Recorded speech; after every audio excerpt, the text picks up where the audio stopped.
কি কি মেশিন পারো বলো তো, তাড়াতাড়ি বলবা। হ্যাঁ 3 ঘন্টা পরে বললে না। কি কি মেশিন পারো? কিসের কাজ করো?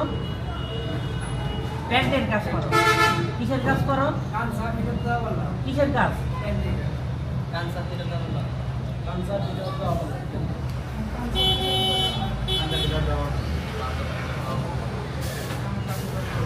ক্লিয়ার গেল। এখন যদি বলি ছাদের কাজে কি মেশিন পারো?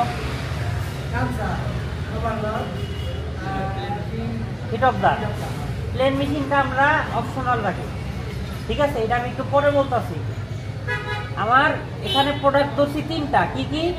শার্ট, প্যান্ট, জ্যাকেট, ঠিক আছে?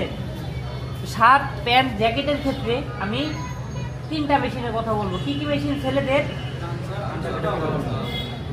সবাই একসাথে, কাঁচা, হিট অফ দা, ওভারলক। ক্লিয়ার? আর আপনাদের জন্য হচ্ছে প্লেন মেশিন। কি মেশিন? আপনারা জেনে যান প্লেন মেশিন, কারণ আপনাদের প্লেন মেশিনের কাজটা বেশি, ঠিক আছে? তাহলে গেল। এখন আমি যদি টি শার্টের কাজ ধরি বা নিটের কাজ ধরি, গেঞ্জি কয় ধরনের? 2 ধরনের, একটা টি শার্ট, একটা পোলো শার্ট, ঠিক আছে? তো এখানে টি শার্ট বলে না, গেঞ্জিও বলে না, বলে নিটের কাজ। গেঞ্জিরে বলে নিটের কাজ। তো নিটের কাজে কি কি মেশিন লাগে? নিটের কাজে লাগে ওভারলক, ফ্যাডলক। কি লাগে? গেঞ্জির কাজে কি মেশিন লাগে? কি মেশিন?